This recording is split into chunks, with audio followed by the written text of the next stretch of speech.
All right. Great. Hey, everybody. Thanks for joining. Matt Jennings with Streakwave Wireless. We have Daran Hermans from Cambium Networks today. We're going to be talking specifically about Wi-Fi 6 and the new Wi-Fi 6E standard that's coming out. And I think, as this is now coming out, people are wondering, well, didn't Wi-Fi 6 just come out? Isn't this the latest standard? What do we need E for? Why should we be thinking about Wi-Fi 6E? The 6E, is that going to hurt us? Is it going to help us? When to jump over? And then hopefully Daran can enlighten us on Cambium's plans to meet the 6E standard and kind of maybe share with us a little bit of the roadmap for their products that will be coming down the pipe for that. So without further ado, Daran, thanks for joining us today. Yeah, you're very welcome, Matt. I'm glad to be here. And I think, you asked the right questions. We've seen so much technology changes. It's important every once in a while to take a step back, and ask, why are we doing this again? For sure. Yeah, absolutely. I mean, it's, I guess, what do we see in the market right now? I mean, what is Wi-Fi 6E even doing for us? Yeah, so pay attention right now. Yeah, and so 6E is kind of captured people's attention quite a bit, right? In fact, I've heard, I was at a presentation about, this would be July 2019, so like 2 years ago now. Okay, 2 years ago, and I heard this presenter get up and he was talking about Wi-Fi 6 and 802.11ax. And he made these, he said, well, Wi-Fi 6, 802.11ax won't mean anything until Wi-Fi 6E, until it runs in 6 gigahertz. And I thought, yes, that can't be right. That can't be right.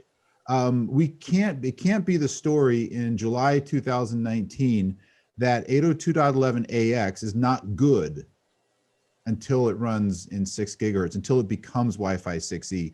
And so I completely disagreed with that. And I think we're in a good place now. So here's what's happening, Matt. We've got Wi-Fi 6, you got Wi-Fi 6E. So what's the same? What's the same and what's different about them? So first of all, actually, before me, I'm gonna go ahead and move around between this side. Sorry, pick which. There you go. My left. Yep, that's it. Left? Your left. I'm gonna flip through a couple of slides just as it gives me some talking points and helps me see what we need to talk about. Okay, this is some of the stuff we're seeing. We're seeing a lot of transformation in the home. My house, I counted it up. I have over 20 devices. I think it's like 23 devices active in my network, and that's not even a lot, by the way. Now I talk a lot about these webinars about my son. My son's 14. He's going to middle school. And so he's using his school stuff. He's got gaming systems, etc. We got a lot of stuff. It's just the two of us, just he and I, two people, and we've got 23 devices in our house, and not a lot of IoT, but mostly computers. What does that mean? That means that this network in my house looks a lot like a small enterprise, and I bet you yours does too. Looks about like a small enterprise. So why not treat it the same way? Think about that just for a minute. Second thing that we're seeing is that everybody's looking to put everything in the cloud, and because the cloud never sleeps.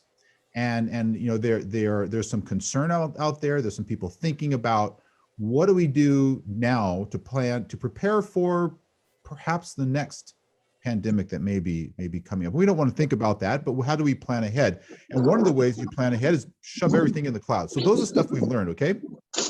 So Matt, another thing that's happened here, Gartner says that 2021 is really the year when we've crossed the 50% mark in terms of Wi-Fi 6. So that's where we're at. We're at the point now where Wi-Fi 6 is shipping. It's more than 50%. And I lost track of my line of thought here, but we wanted to talk about. You wanted to ask me about what are we seeing in the marketplace? What's Cambium seeing? So we are seeing huge demand for Wi-Fi 6, as reflected kind of in what Gartner's talking about here. 2021 is that big year, that transformational year where we've crossed the tipping point on Wi-Fi 6. I also mentioned about this message I heard, 2 years ago, that that later 2.11ax won't do anything until we get to 6 gigahertz. And I'm going to challenge that. I'm going to challenge that statement because, Matt, I want to show you some stuff here. I want to skip ahead. I'll skip around a little bit, but I want to skip ahead and sort of let the conversation be kind of organic and dynamic here. So what do we like about Wi-Fi 6? And so the first headliner you always hear is multi-user OFDMA, MU OFDMA. That's the one that people are always talking about. And it works. It actually works. And we like that.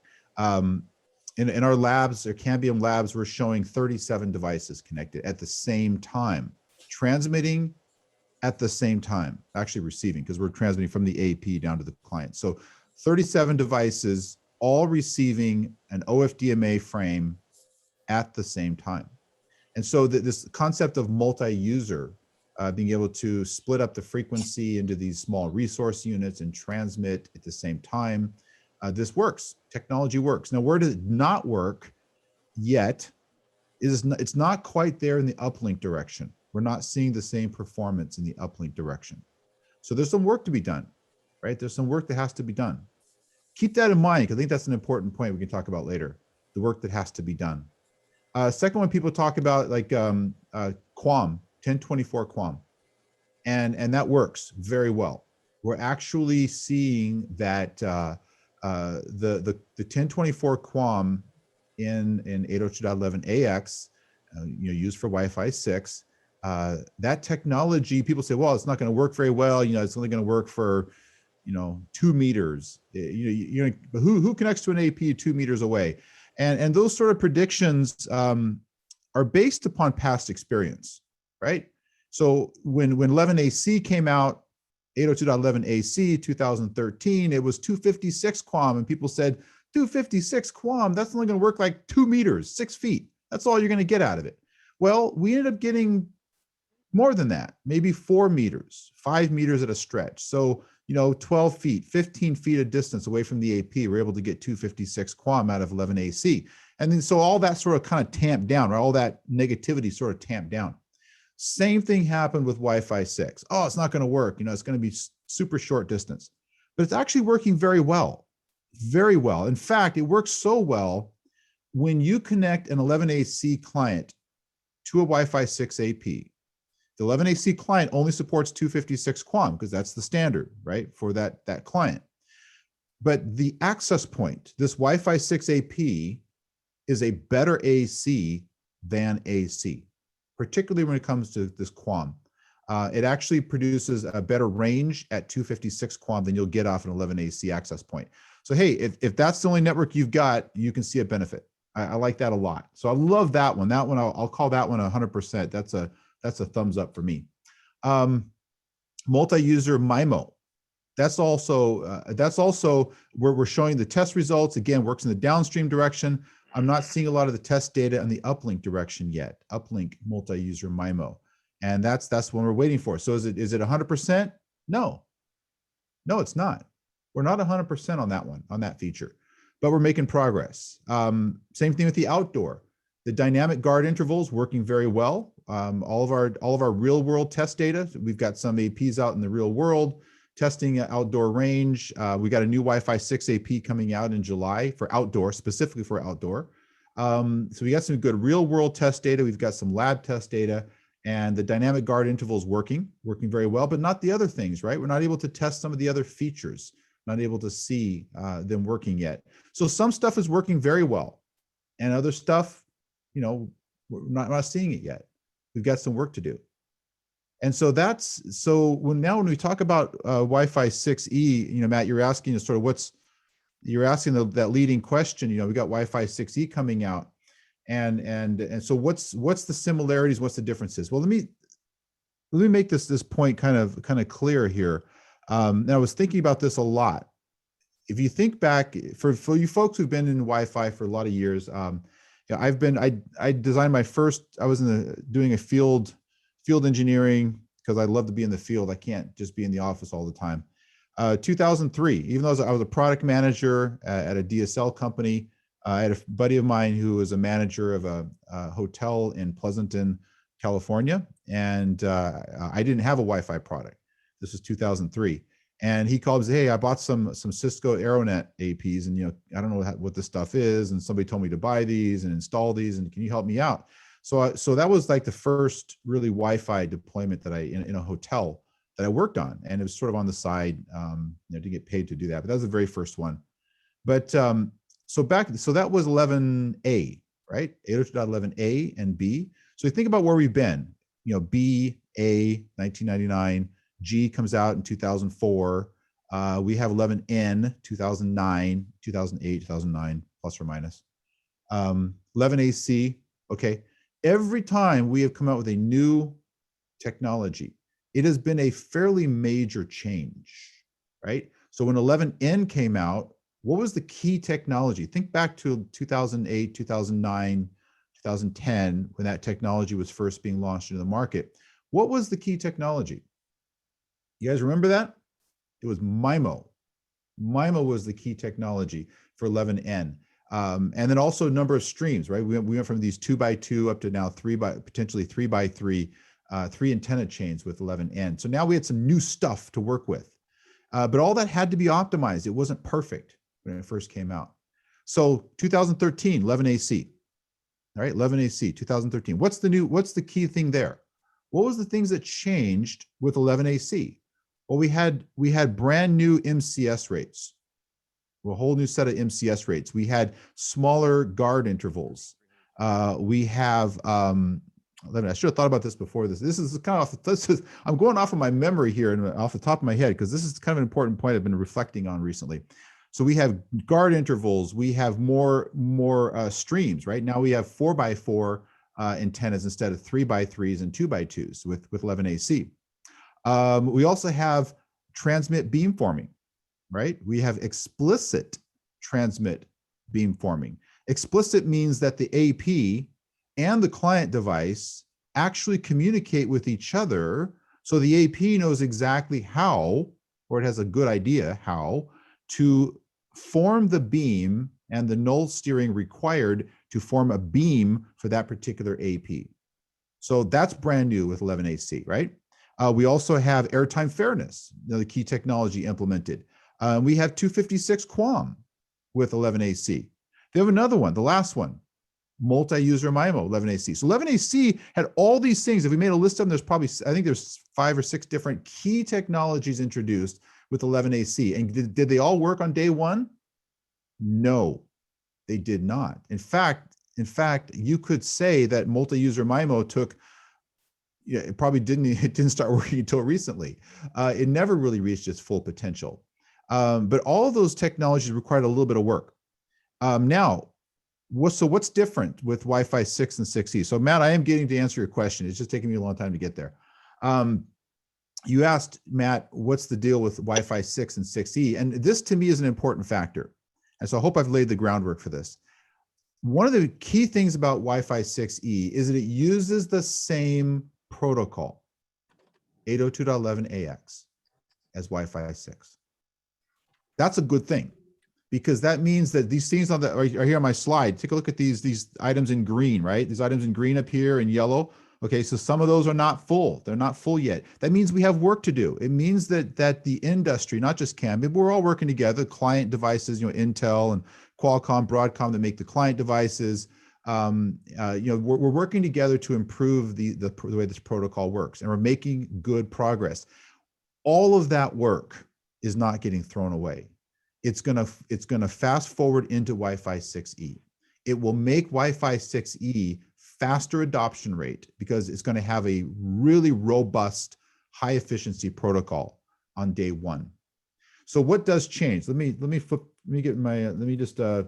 click through this kind of quickly here, and if you don't mind, I'm going to go back and forth between some slides, because I think it tells a little better story. All right, so what is Wi-Fi 6E? So you'll notice, Wi-Fi 6 is blue there. Wi-Fi 6 is the 802.11ax running in 2.4 and 5 gigahertz. And then Wi-Fi 6E, you add the E on the end of it. What does that mean? Well, it's the same 802.11ax. Now we're running in 6 gigahertz. And so now that's what I was just talking about. Taking that the old protocol, the protocol that we're working on, we're optimizing it today and bring it forward. But we're doing some special things. So first of all, better rules. Whoop, left hand, not right. Thoughtful rules to support different network topologies and deployments. So this is nice. We're going to use AFC, automatic frequency coordination.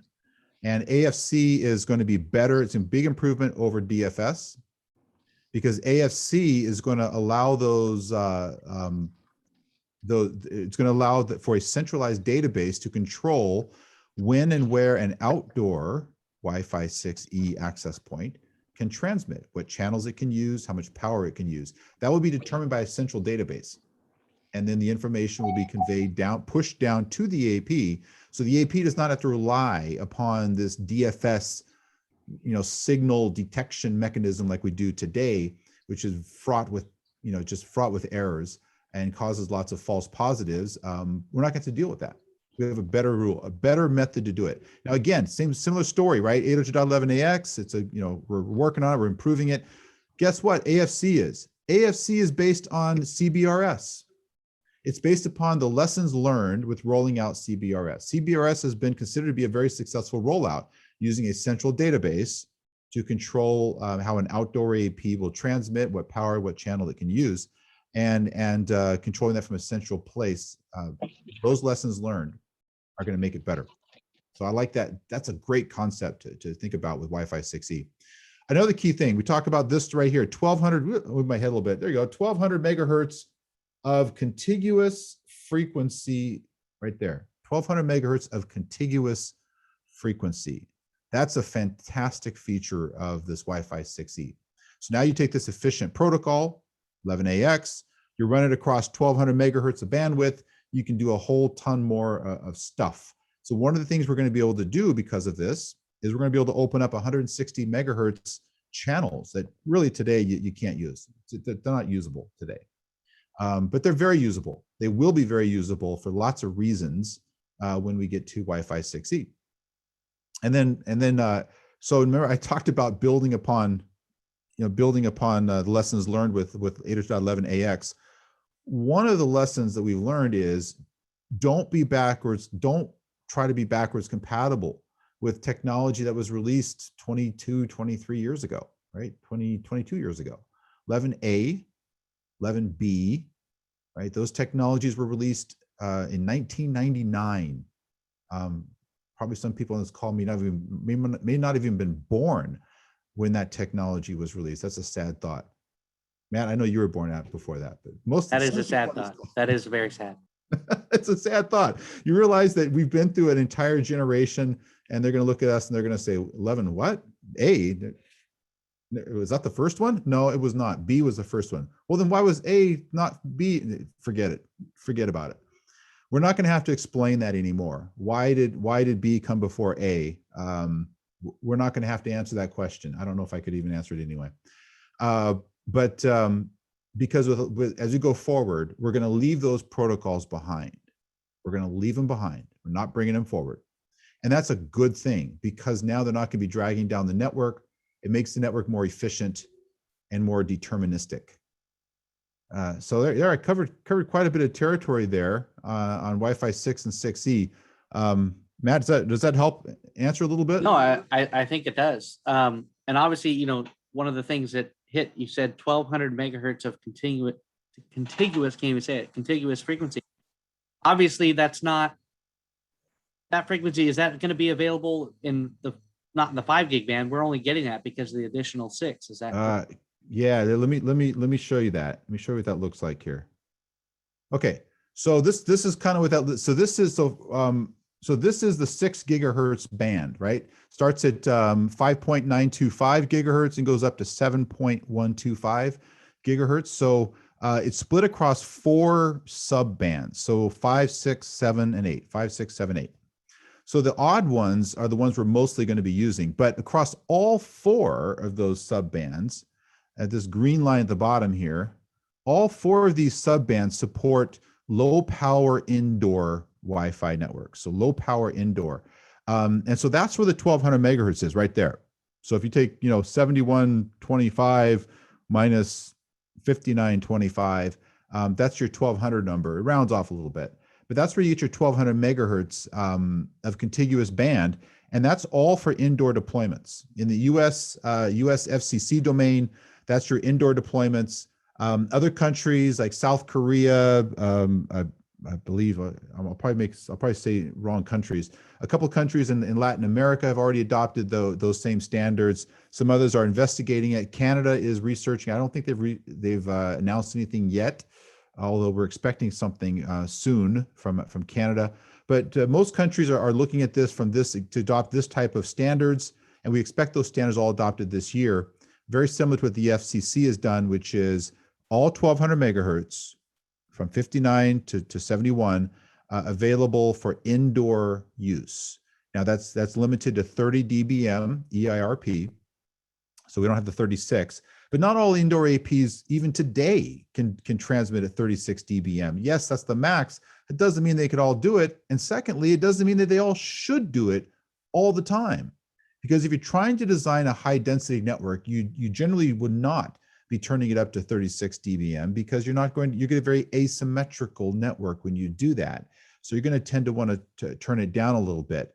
And so actually this low power indoor is not really low power. It's 30 dBm across all 1200. So with the 1200 megahertz, Matt, you can divide that up, divided by 160. You've got multiple channels. I think it's 8 different channels and non-overlapping. So you can have multiple 160 megahertz channels that do not overlap. Probably 8 is the theoretical number. It might be something a little bit less than that. You might end up deploying 4 or 5 channels. But think about it. How many channels do you need to be able to reuse the spectrum, reuse the frequency? We're going to be able to do that. We're going to be able to use these 80 megahertz and 160 megahertz channels and still be able to manage the overlap and the frequency reuse using all 1200. So that's the key thing there, Matt. Now, Matt, another thing, if you look here at the Uni 5 and Uni 7, right? If you look at this area here in blue, Uni 5 and Uni 7, now those are nice wide bands. There's a lot of spectrum right there. So that's where we're going to be able to run some of the outdoor Wi-Fi 6E. It's going to be in the 5 and the 7. So why not the 6 and the 8? Well, the reason is all these regulatory domains all around the globe. It's not just a US FCC thing. It's New Zealand, Australia, Latin America, Europe, Africa. There's a lot of incumbent carriers that are already licensed to use spectrum in these frequencies. And so all these agencies want to protect these incumbents, and that's the right thing to do. We're glad that they do that because I think it makes it fair for everybody. So in this 6 and 8, we find a lot of mobile devices, mobile broadcast stations. These could be for a sporting event or a news report. So a van will go out, it's got an antenna on the top of the van, and that antenna might point back to a terrestrial, it could point to a terrestrial receiver, it could point to a satellite receiver. So either way, but these are mobile devices and mobile broadcasts. So because they're mobile, these regulatory agencies want to really protect that, right? They want to protect that uplink direction. So we're not going to allow outdoor in the 8 or the 6 band because of that mobility factor. And so we want to protect those guys a lot. So now in the 5 and the 7, we have a lot of point-to-point fixed wireless. We have some downlink satellite transmitters. So we can actually use, based upon that centralized database, we know where these carriers are because they're from a centralized database. And so we can now allocate some of that spectrum to outdoor Wi-Fi 6E. One of the interesting things I think is going to be, that I kind of need to bring this out, ad hoc networks, let me tilt my head a little bit there, ad hoc network, client networks, not allowed. So why not? Today, ad hoc networks today are used for smart TVs, to communicate with smart TVs and other different things we can do with ad hoc networks. We got these MiFi type devices and little hotspot things. So why not ad hoc networks? And the reason is because, again, protect those incumbents. We don't know where that ad hoc network might be. And so we want to make sure that we protect these incumbent providers. And since these devices could be really anywhere, these ad hoc networks are not going to be allowed. So we want to have control over these transmissions. And I think that that's a really good thing. Another thing here is that this is going to be flow through channel and power control. So once the AFC, the automatic frequency coordination servers, determine that a device can transmit and where it can transmit, what frequencies it can use, that information is given to the access point. The access point then relays it down to the client. So it's really a flow through system, starting with that central database, and a much better, much improved system versus what we were doing today with we've been doing actually for many years with DFS channels and DFS channel detection. So that kind of answered that question about the 1200 megahertz. Probably a little more than you wanted to know. Oh, that was good. I wanted to take a quick second here and just let everybody know that, feel free to ask questions. This isn't, I want this to be interactive for you guys. So if you guys have a question, please raise your hand, unmute. You can type it in the chat here. We're here for you. So, and Daran's an amazing resource. And while we wait for that, I'm going to ask Daran, what about the clients devices? So we have Wi-Fi 6E. We're getting ready. What do you think the likelihood, or when do you see those types of products coming online that could even take advantage of this? Well, I got the first one out already. Samsung. And Samsung traditionally leads the pack in terms of their hardware design. They tend to be first to market with new technology. Again, go back to the past, go back to 11AC, and remember for a minute that it was the Samsung, I believe it was the S3 or G3 or one of the three models in March 2013 that came out first with a Wi-Fi with 11AC client in a smartphone. And that was followed about 6 months later by Apple. So Apple did it in October, November of 2013, and other companies about that same time. So the cycles, the upgrade cycles, a lot of companies tend to release new phones in the fall, and so that's what's kind of happening a little bit. We're seeing the same thing happening now. Samsung did the same thing in 2019, I believe, with 11AX. Again, they did it in the spring. I believe it was February 2019. That was the was that the S10 or S9? I think it was the S10, the first one to have that Wi-Fi 6 client in March 2019, followed by other companies in the fall. Same thing is going to happen now. Exactly the same thing. In fact, I got a slide on that. Let me just skip over there real quick. Okay, yeah. So this is the S21 Ultra 5G. So that one's already out. That's a Samsung device. It was so January 2021. It's in the market today.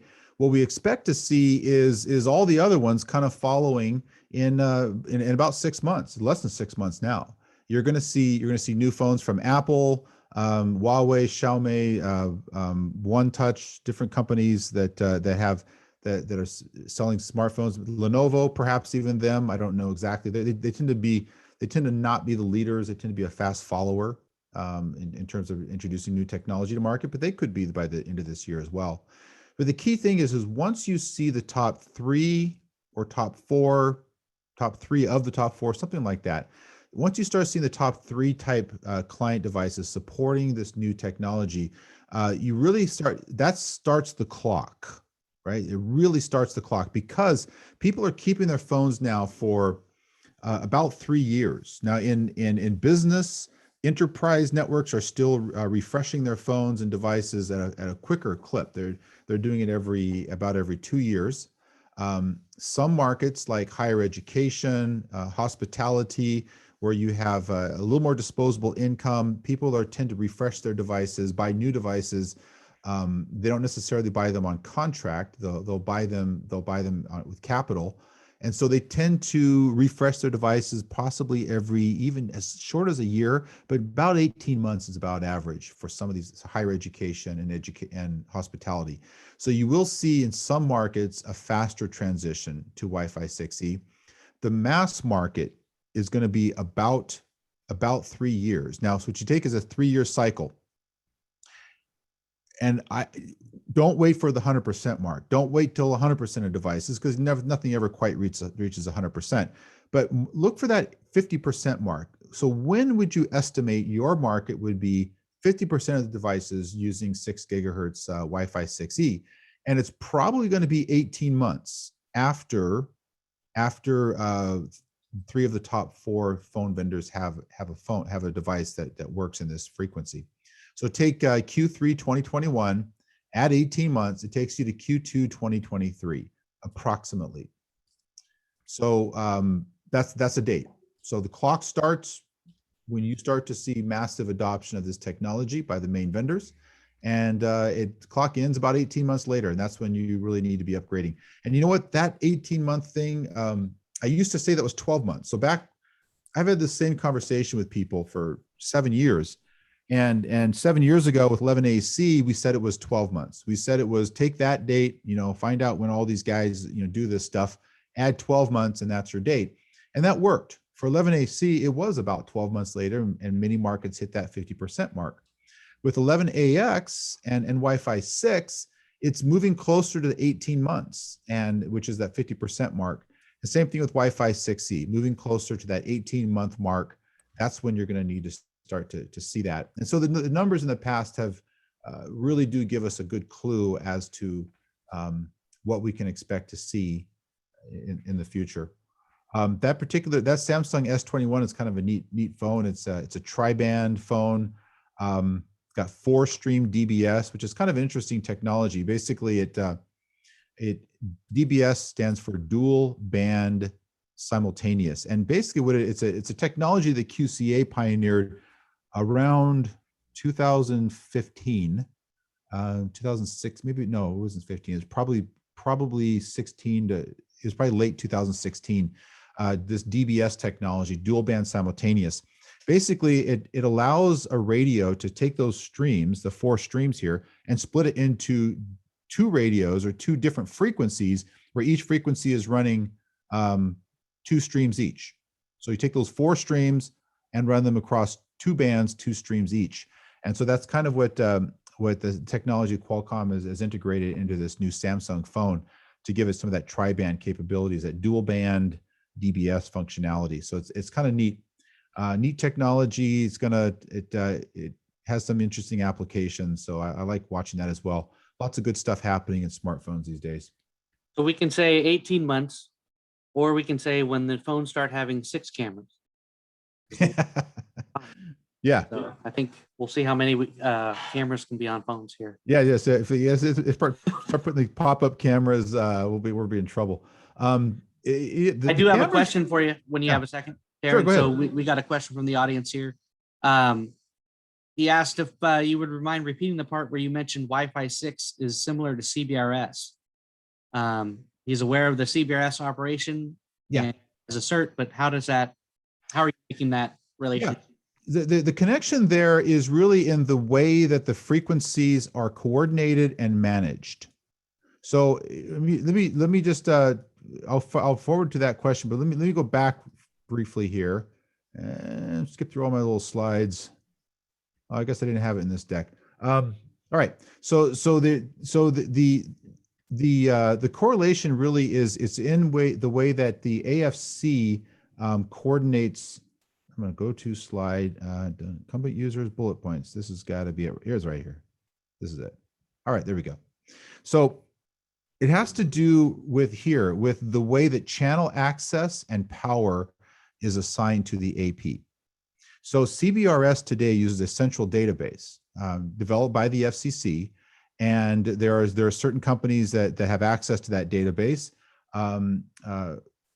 Cambium actually provides a proxy service through CN Maestro, so that you can actually request and get your channel assignments for a CBRS radio that you buy from Cambium Networks through our CN Maestro system. And so we will actually proxy that request for you. So in CBRS, the way they're the same is not in frequency. They're not the same in application. They are the same in the way that a centralized database will be developed and released that will assign channel access and power to the AP. That's how it's the same as CBRS. So again, using that even for indoor. Not required for indoor. This only applies to outdoor. So in our little diagram up here, this would apply to okay, it does apply to indoor. It's the standard power. So you see this 36 dBm. That's the key trigger right there. So if you want to use the standard power, you have to use AFC.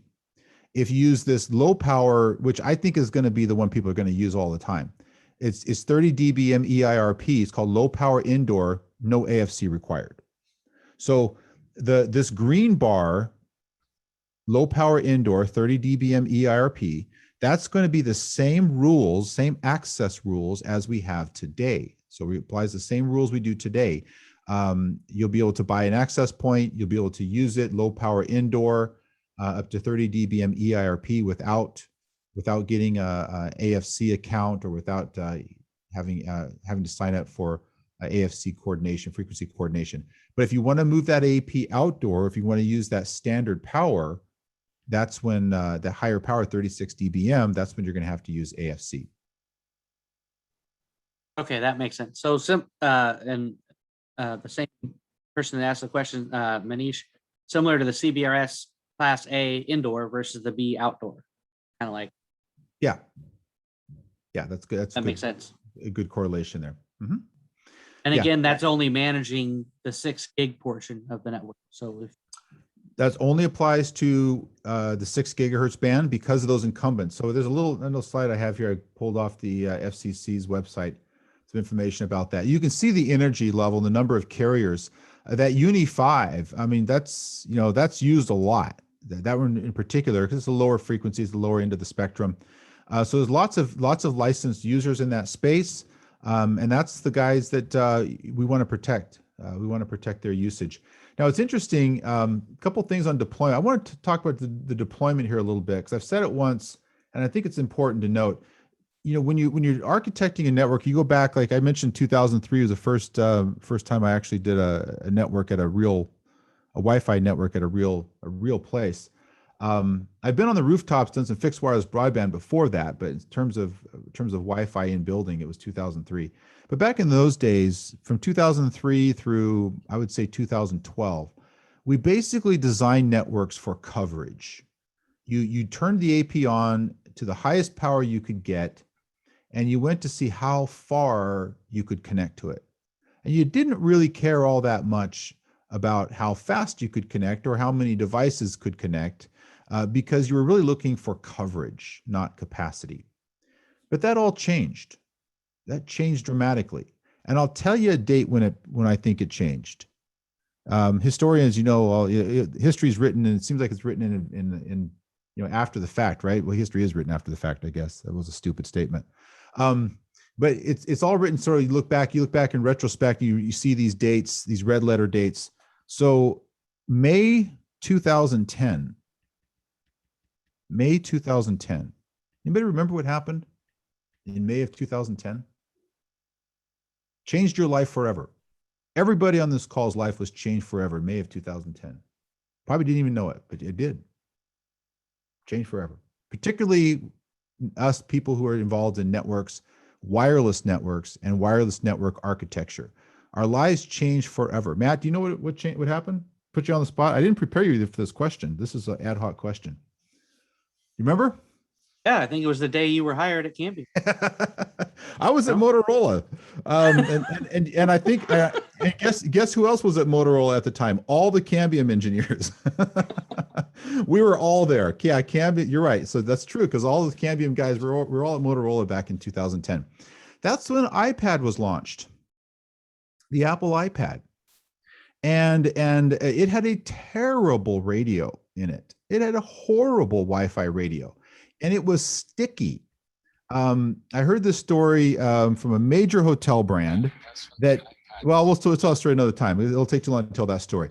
But we all know that the iPad was launched at that time, and it had a terrible radio. It was sticky. Remember the sticky client issue where it would stick onto the, it would grab onto an AP, and even though it could roam to another AP somewhere else, it would stay on that first AP. So we had to completely change the way we architect networks. So not just the iPad, but lots of iPads, millions and millions of iPads shipped. So much so that you saw laptop sales 2012 just plummeting, completely plummeting. People thought, oh, it's the end of the laptop. Fortunately, laptops have made a comeback. But the end of the laptop is in sight. Tablets are going to take over because millions and millions and millions are being shipped. But it changed the way you and I do our job. We're no longer thinking about coverage. Now we're thinking about capacity, and we're thinking about symmetry in the network architecture, because we're realizing that iPad, that iPad 1, and I have one too downstairs, by the way. I have an iPad 1. That iPad 1, it has to talk upstream to the access point in order to get something down. So I send a request. I say, give me a web page. The web page comes down. I say, give me a video file. The video file comes down. I have to respond in both directions. The bi-directional communication is required. So when you have asymmetry, when you have an access point that can transmit at 36 dBm and this really poor quality tablet that can only transmit something small, 10 dBm or something even worse, you have asymmetry. You have an imbalance. And so you end up with lots of dropped packets upstream. You have lots of issues trying to get those connections to stay.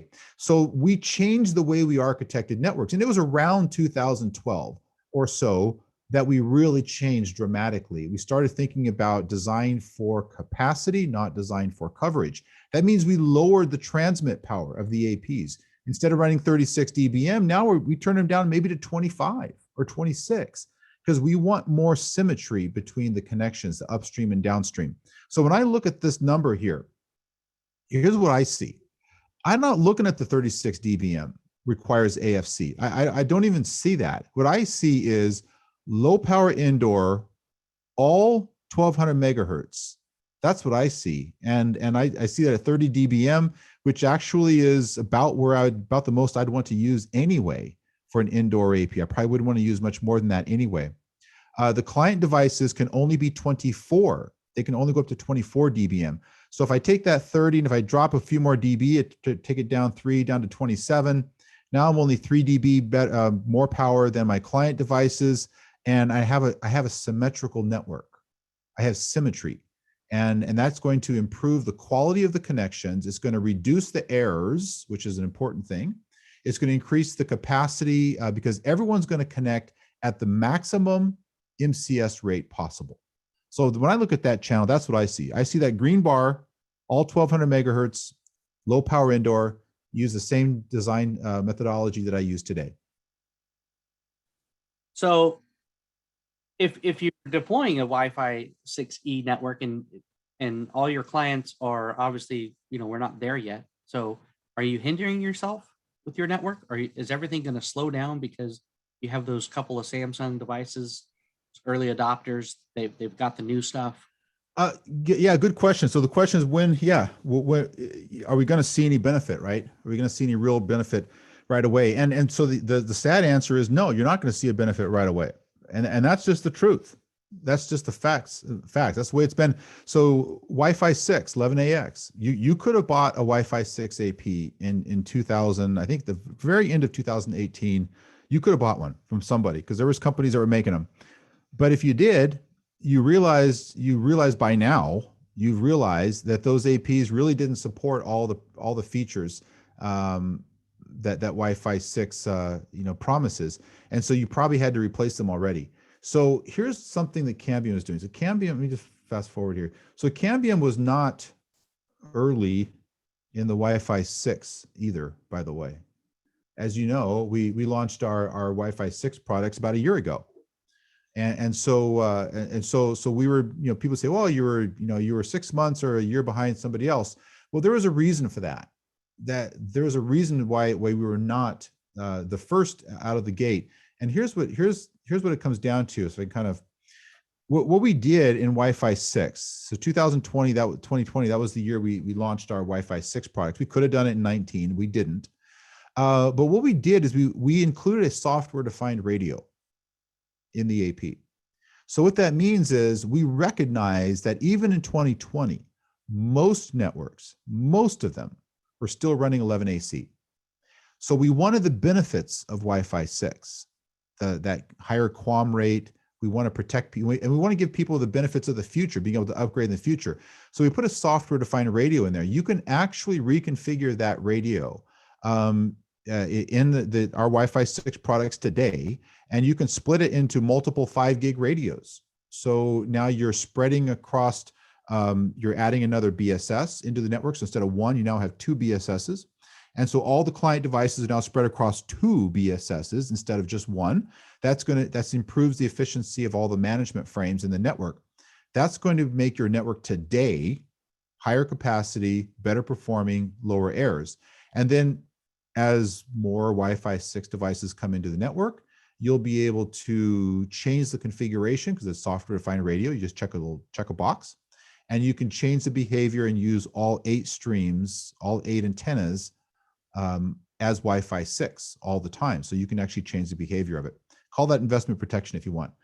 We're going to do the same thing. So, you asked a question, Matt, so you see these Samsungs out there, is it going to benefit it? Is it going to be kind of wasted money? Are you going to see any improvements, or is it going to be slowed down by other devices? Well, yes to all that. Yes, you're right. It's not going to do anything on day one.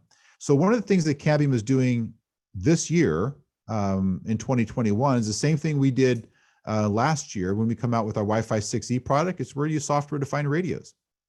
And that's going to give you the ability to change the behavior of the radio to match it to your particular network today, which you're deploying today, even if you're running 11AC still. And you could be. And we understand that there's going to be lots of networks like that. So give people the ability to align their network upgrades according to what the devices, applications, and use software-defined radios to optimize that configuration. That's what we're doing. Great. We have a question from Chris in the audience there. Can you share any information about the current and new Wi-Fi 6 APs, including the R series routers? So we are 100% committed and to leveraging Wi-Fi 6 technology in the residential routers. But we've been hit recently. We've been hit. That development work has been hit by the chipset shortages. You've heard about these chip shortages around the globe. We've done a pretty good job of limiting the impact on some of the enterprise product development. So we do not expect to see any impact on the release of our Wi-Fi 6E products this year. So that we're controlling the impact of that quite a bit. We have a great supply chain team that's working closely with all the vendors and keeping things flowing. But it has impacted that particular product line, the residential routers. And so there's going to be a little impact by that chip shortages. So we do see the Wi-Fi 6 technology really key in residential. And where I see it in particular, in fact, if you don't mind, I'm going to flip over to a different PowerPoint. Give me a second here. I'm going to flip over here and I'm going to show you something. Oop, that wasn't it. Oh, fiddlesticks.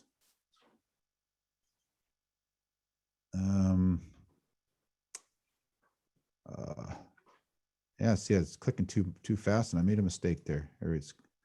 So try this one again, Daran. Let me go to slide. I think it's right. Yeah, there we go. I found it. Excellent. Okay. So here's what's going to happen with Wi-Fi. This is why Wi-Fi 6 is really, really, really perfect for residential mesh nodes. It's going to be way better than it promises to be. I tend to probably talk in superlatives too much, but I do expect it to be much better than a current generation of 802.11ac based residential mesh routers. Wi-Fi 6 should be better because it's going to do because we're going to be able to leverage some of these extra capabilities. Remember, Wi-Fi 6 has the 1024 QAM. So it's 25% faster than 11AC. If nothing else changes, it's 25% faster on day one, just because of that. Secondly, we have better radio sensitivity. So we're going to see higher MCS rates and higher signal to noise ratio between the mesh nodes. So let's just think about the mesh nodes first. Those mesh nodes, you have to build a great mesh network before you start connecting clients to it. So just on that mesh nodes itself, we're going to have link speeds. We think we're going to be well exceeding a gigabit per second. And we should be able to see, we might be able to see some actual throughput of a gigabit per second or more between the mesh nodes in Wi-Fi 6. So this eliminates the need for these tri-band mesh routers. You may have seen these tri-band mesh routers. Well, it sounds like a great idea, tri-band. That means I use a separate radio for mesh and a separate radio for clients. That's actually just a hack, quite frankly. I think it's a hack. It's a hack to overcome a problem. And the problem they're trying to overcome is that the 11AC is that it's still half duplex. It still has to deal with the backwards compatibility of all these old protocols, and it's just not that fast. It's more efficient, but it's not that fast. So that's why they added tri-radio. But the downside of the tri-radio is you just doubled your points of interference in your network. So you have more points of interference. Fixed wireless broadband networks that are on the rooftop are more likely now to interfere with that mesh network. And so you haven't really solved any problem at all. What we're doing with Wi-Fi 6 with the mesh routers is using Wi-Fi 6 technology, because we can do it with we can actually get the speeds we need by reusing the same radio we use for client access. And we can still get the same gigabit speeds that we want to get over the mesh. Effectively, it could be between 750 megabits and 1.2 gigabits per second. Once I get the products out of engineering, we'll be able to actually do some testing on that. Another cool thing about it is the bidirectionality of Wi-Fi 6, being able to operate in both directions. So again, we're showing some improvement, significant improvement over Wi-Fi 5. And so what this is going to do, this reduces latency. Another key thing is this BSS coloring and spatial reuse. That's a technology that's been promised with Wi-Fi 6 that we expect that also will be able to make it more efficient for home mesh technology. So we think this is the right way to go right here. We think it's the right way to go as a dual radio Wi-Fi 6 mesh router. Great, thank you. I know we're getting short on time, but if there's any other questions, please chime in.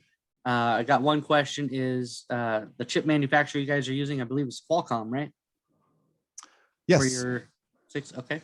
Mm-hmm. And just another comment, love the R201, but customers are finding it outdated. Yeah, you're right. R201 refresh. Been around a long time. And so Matt, yeah. So take a close look at the R195. Don't worry about the number sequencing and what 95 is lower than 201. It just means nothing, right? Hey, get a BMW M3 and you'll kick butt on a lot of cars with a bigger number in it. So the 195, take a look at that. The 195 series, we went into that product with some very specific goals, and I think we hit our goals. One goal was to keep the price the same, or as close to the same as possible. Keep that entry level price point. So that was a key goal. Second key goal of those products was to upgrade the quality, the overall, particularly the electrical surge protection. Give it additional capabilities to withstand surge protection, and we did that. So you're going to find the 195s are less susceptible to electrical surges. So just in terms of overall electrical stability and quality is improved. Third, we wanted to improve the overall performance, coverage, and throughput. And so what we are seeing, and your mileage may vary, and please do send me your test data because I really want to see it. But I've seen the test data from some of my customers. They've sent me their heat maps, their test plans. What they're telling me is about 30% better range on the 195 than the 201s, and about 20% better throughput. That's what I'm hearing from the field. If you're getting a different number, let me know. I'd like to hear what your numbers are. But take a look at the 195. So on the 195 series, we have two models. We have a W and a P. The W is your basic Wi-Fi access point.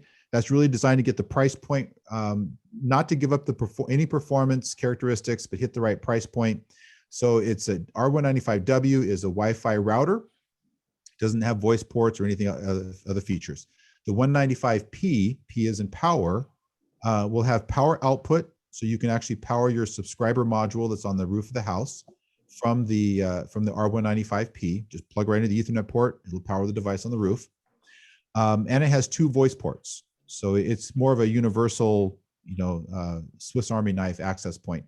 It is the same price as the 201P, dollar for dollar the same, features the same, 30% more coverage, 20% faster, better electrical design. So same price, better product. That was a great description. So yeah, if you're using the R201s, let's look at the 195s. Yep. 2 options there, very viable. Let me know what your results are. Yeah. Is there any questions that we have? I know we tackled a lot. I don't want to go, want to respect everyone's time. If there's something we didn't get to, you can certainly send it to us. And maybe, I don't know, Daran, if you have a couple minutes left, we could hang out. And if anyone doesn't want to ask in the big group, we can. Yeah. I like this format. Yeah, Matt, I like this format a lot. I did too. I like using Zoom for this because Zoom is kind of made to be collaborative, and a lot of webinars are one direction, and me talk to you, and I like the collaboration we get with Zoom. Death by PowerPoint is never a good. I appreciate you being candid and sharing the way you do. So great. Wi-Fi 6E will only support WPA3. Yes, and WPA3 is out now. It works very well. Good. And anything else? Anyone? All right, Angela, I think we could probably kill it. We got 1 minute left, but we'll hang out here for a second if anyone has a last minute question. Mike, you have something? Yeah, actually, I had to check out for a little bit, so maybe you covered this, maybe you didn't, but learned some things about 6E I didn't know, but it seems to me that the 6E belongs outdoors. It belongs in the EPMP line. Like there's more of a need given the crowded 5 gig spectrum in the multi-point unlicensed world than there is in the Wi-Fi. Mm-hmm. Get it? High density, super high density. You can run out of Wi-Fi 5 gigahertz channels, but like, what am I missing here in terms of? Yeah, is Wi-Fi really screaming for this, or is this like why would this technology be driven more towards the outdoor world? I've got some slides that I usually talk about, sort of a little history, Mike, a little bit of history on 2.4 gigahertz and 5 gigahertz, and what works and what doesn't work in those frequencies. But I don't have it on this little deck right here. But you're right. Mike, it does really work well for the outdoor, but it's a different use case outdoor. And so let's talk about both of those, outdoor and indoor, and Cambium's experience with it. So we do tons and tons of outdoor because of our fixed wireless broadband outdoor pedigree, if you will. We do lots of outdoor public Wi-Fi. We do projects all around the globe. In Europe, we're a #1 provider for Wi-Fi for EU. Municipality, I forgot the numbers. It's hundreds of municipalities using our technology in Europe for public Wi-Fi networks, all across Asia, Latin America, Africa. We're the #1 Facebook Express Wi-Fi vendor in Africa by 10 times more than the #2 guy, 10 times more. We shipped over 40,000 AEPs for Facebook Express Wi-Fi. All of that is outdoor. It's all outdoor public Wi-Fi hotspots. In India, we have lots and lots of deployments at government agencies in India for outdoor public Wi-Fi. United States, we're doing the same thing. Cities in the US deploying our technology for public Wi-Fi access outdoor. So I think that's our credibility. And so, yeah, we do see that there's going to be a huge demand for this technology for Wi-Fi 6E, the 6 gigahertz band, outdoor, because in terms of Wi-Fi purposes, it's greenfield. It's very clean, and we're not using. I mentioned before about we're not going to allow those older protocols. So we like all this capability we're going to get for outdoor public broadband. But outdoor is a little more susceptible to interference because there's less restrictions on, there's less RF attenuation.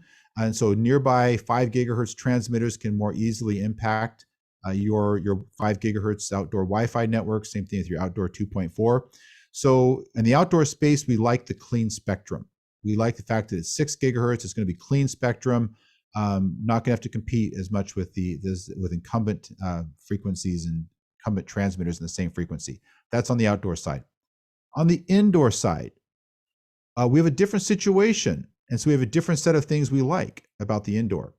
On the indoor side, you do not see people using 80 megahertz channels or 160. Why not? Because when you go from a 20 megahertz to a 40 to an 80 to a 160, every time you go up a step, you add 3 dB to your noise floor. So from 20 to 40, you add 3 dB plus 3. From 40 to 80 plus 3, so now you're at plus 6. From 80 to 160, another 3, so now you're at plus 9 dB SNR. That prevents indoor networks from really utilizing all the spectrum that they want to use today, because indoor networks, you have to deal with RF attenuation. Look at a hotel. A hotel usually hotels have concrete ceilings and floors. You go walk into a hotel guest room, that's a concrete floor used most of the time.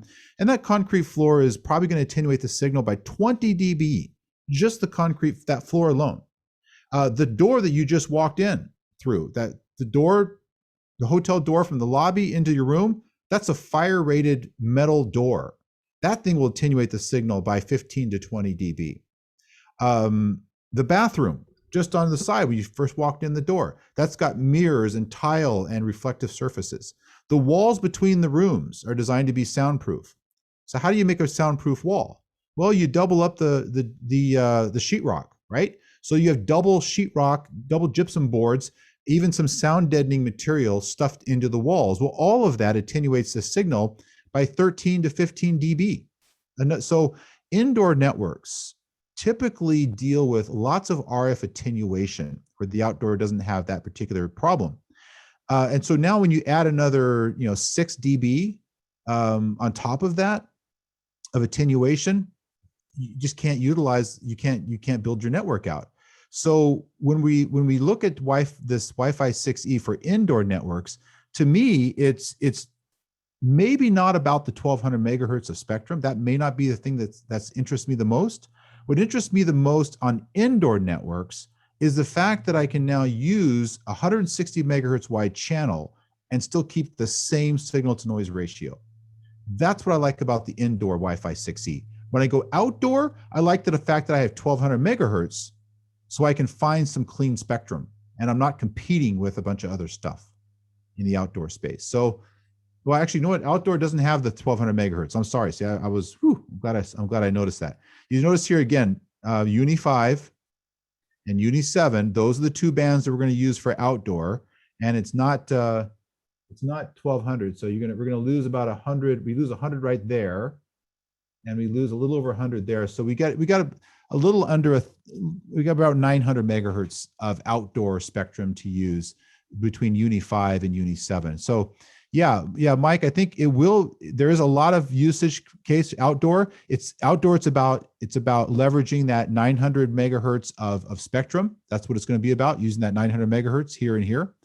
Indoor, I think it's really about utilizing that 160 megahertz wide channel and be able to do it with the same signal to noise ratio. It makes sense, because 5 gig doesn't do that well indoors as Yeah. it is, and 6 is worse in terms of Your propagation is going to be different, right? Your propagation patterns will be a little bit different because it's a higher frequency, so it's going to suffer from that attenuation a little bit more. Cool. Thanks, Mike.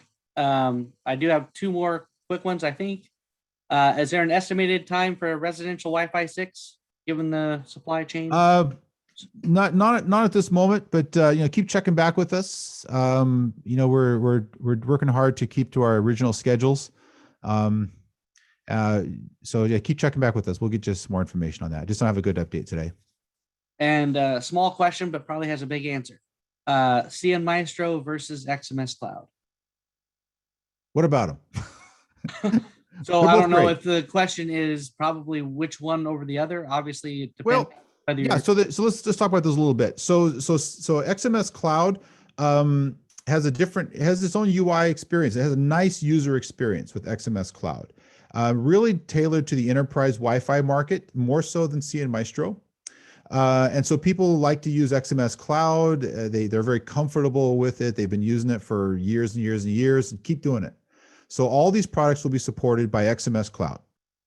CN Maestro, we're one team, right? Cambium is one company, one team. So when we purchased Xeris, all those engineers and developers became part of the one team working together. So they are taking their experience and they're improving the CN Maestro user experience as well. So we've got in fact, I just saw a little demo yesterday, in fact, from engineering team on some of the improvements they're doing with CN Maestro. So they are working on improving the user experience in CN Maestro, leveraging the team from XMS Cloud, what they do best. Remember, CN Maestro is unique because it's the only technology on the market that supports fixed wireless broadband, Ethernet switching, enterprise Wi-Fi, residential Wi-Fi, all from the same exact platform. That's a power. It's also its Achilles heel a little bit, right? Because it makes it hard to optimize the user experience. So I like what the guys are doing. All this technology we're talking about today, Wi-Fi 6, Wi-Fi 6E, it'll all be supported on CN Maestro. So you have two choices. Both of them are going to be equally good choices. If you're more comfortable sticking with XMS Cloud, then do so and use the Wi-Fi 6E products on that and leverage easy pass and application control and things like that we do in XMS Cloud. And if you're using CN Maestro, you're going to be pleased. You're going to be happy that we're not standing pat on the user experience today. We know there's some things we can improve on, and we're doing it. great. So again, if you guys have more questions on that, we can take that offline and do a deeper dive. But I think with that, we'll wrap up for today. I think Angela mentioned in the chat, this is being recorded and will be viewable again, should you want to watch that. And again, thanks Daran from Cambium Networks. Really appreciate you coming out. Enjoyed the format today. And we'll hopefully talk to you all very soon. Thank you, Daran. Thank you, Matt. Yep. Thanks, guys. Thanks, Angela. Appreciate your help on this, support on the back end, helping us out. Of course. Yes. Thank you. Bye, everyone. Bye.